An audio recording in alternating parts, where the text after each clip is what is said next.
Hello students. Hello students.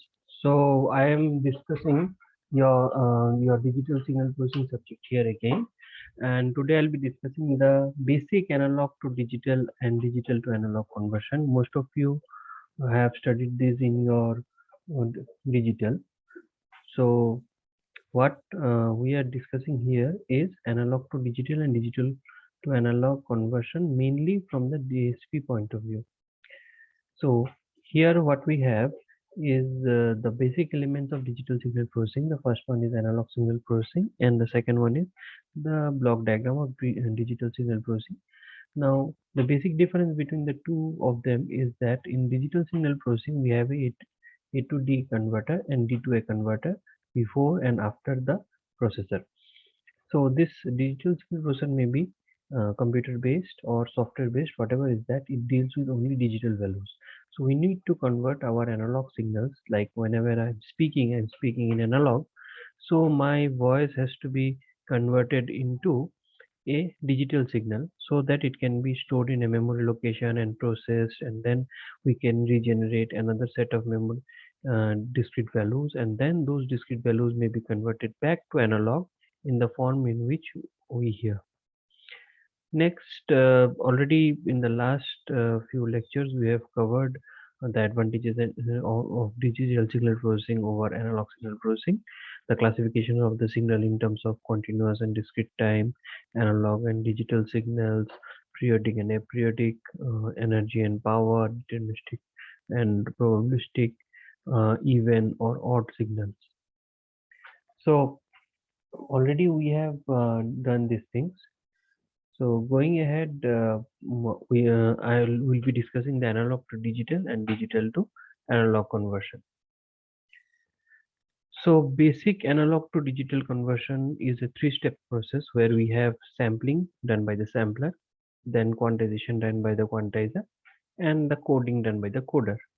So the input to the sampling or for the sampling process or the sampler is the analog signal, which is converted to discrete set of discrete time signals, which is xn, and these discrete time signals are converted to quantized signal after the quantizer. Means here we are having continuous time continuous amplitude signals converted to discrete time continuous amplitude, then discrete time discrete amplitude, and these discrete time discrete amplitude, which are the quantized signal, are then coded into zeros and one based on whatever is the bit pattern, 4 bit, 16 bit, 8 bit, whatever is the coder's point of view. So at the end we have a digital signal here, and at the start we have an analog signal, and in between we have a three-step process which converts the analog signal to the digital signal. First, coming to the sampling. So this is mainly for conversion of any continuous time signal to discrete time. So here we are saying continuous time and discrete time. Here we are not referring at all to the amplitude.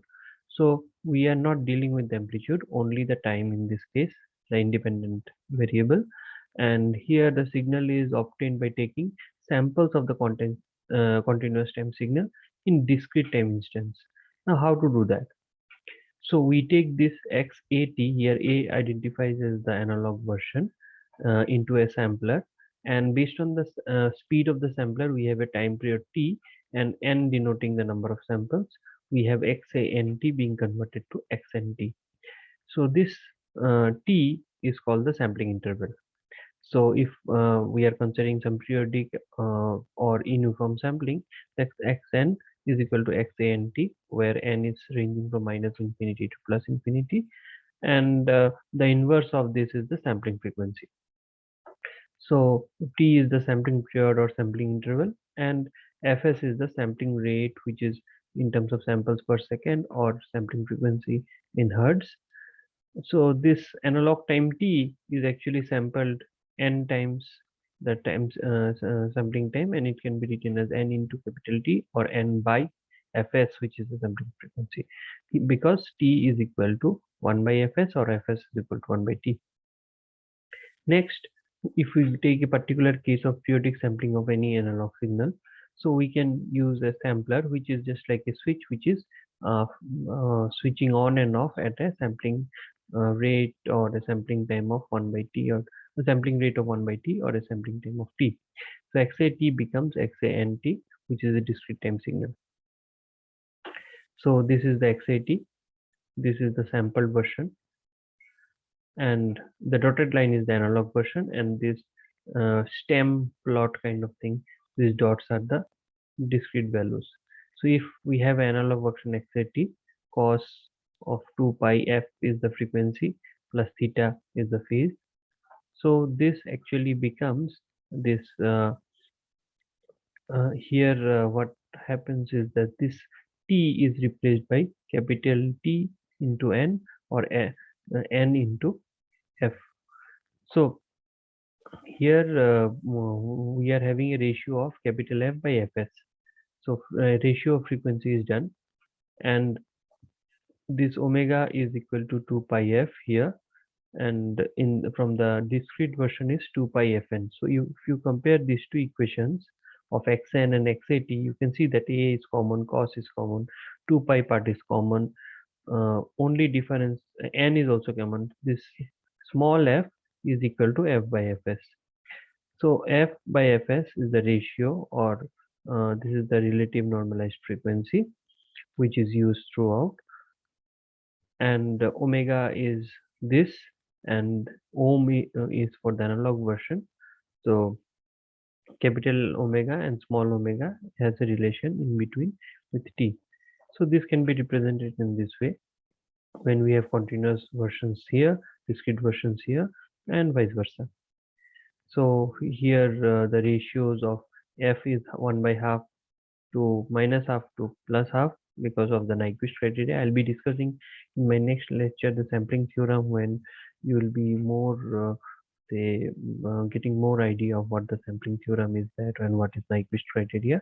The idea here is that in some books you may find it 0 to 2 pi. Here I have used minus pi to plus pi. So any of the two is okay. And the ratios here you can see the f max, this is the Nyquist criteria, and omega max. So coming to quantization, here what we do, we have a discrete time signal and we have quantized signal. So here continuous time signals were converted to discrete time in the last step. So here discrete time continuous amplitude signal are converted to discrete amplitude, discrete time discrete amplitude. So continuous amplitude is here converted to discrete amplitude here. So we have discrete value or digital signal here. So each sample is represented by value, and we have to select among the finite set of values. This q identifies the quantizer. So xn is becoming xqn after passing to the quantizer. So but there is an issue because there is a particular difference between this xqn and xn. So these is called the quantization error or quantization noise, which we have to deal with if the quantization or values are very near to each other, then this error is less, and if they are very far from each other, then this error is more. So if we take a general example where we have xn being represented by 0.9 to the power n for n greater than equal to 0, so we can get these values, and these are the level of quantization. So you can see here in some places they are not, the xqn and xat is not the same, and this quantization step is denoted by del, and this is the range of the quantizer from 0 to 1. So as we go on, you can see this analog version here, and the numerical illustration you can see, if we take it up to 1 decimal point, 0 is 1, 1 is 0.9, 2 is 0.81. So up to this the rounding is okay, and here we have error of minus 0.01, minus 0.02, then here the error is increased to plus 0.04, then plus 0.0095 again. So in general we are having an error up to 0.04 or 0.05. So this del is the maximum deviation we are having. So this error will range from minus whatever is the difference between the maximum minimum value del by 2 minus del by 2 to plus del by 2, where del is equal to maximum value minus minimum value divided by L is the number of levels minus 1. So you can see here, because this del is the total gap here, and del by 2 positive and del by 2 negative based on tau. So coming to the quantization of sinusoidal signals, if I have a signal A cos t, so once we sample it with nt, we have the vertical lines are for the sampling and horizontal lines is for the quantization. So a sinusoidal signal is which is a continuous time continuous amplitude is converted to a discrete time discrete amplitude. So discrete time part is done by the horizontal lines, and discrete amplitude is done by the discrete time is done by the vertical lines, and discrete amplitude is done by the horizontal lines. Going ahead, this is the error we have discussed. So the mean square error power PQ is represented as integral from minus tau to tau. Once we make it 0 to tau, taking the only positive part, this 2 is cancelled out. So we have as this value of quantization error is del by 2 multiplied by tau. So we can replace this EQT by del by 2 tau whole square. So this del by 2 tau is corresponding to del square by 12, because t square will give you t cube by 3, and t is tau, so t cube, and here we are having t tau and 4 tau square. So the tau cube and tau cube will be cancelled out, and we have del square by 12. So the quantizer has, if the quantizer has b number of bits of accuracy, this whole thing covers 2 times the amplitude from, if you take peak to peak value, and this PQ is a square by 3 divided by 2b. Once we take the log of it, we get this signal to quantization noise ratio, which is the ratio between signal power by noise power, but normally we call it as signal to noise ratio, but as it is due to quantization, we call it a signal to quantization ratio. Now once we take the log of this, we get it around 10 log base 10 SQNR, and this, as per the values here, log of 2 is 0.3013, so multiplied by 2 is 6.026, and log of 1.5 is 1.76.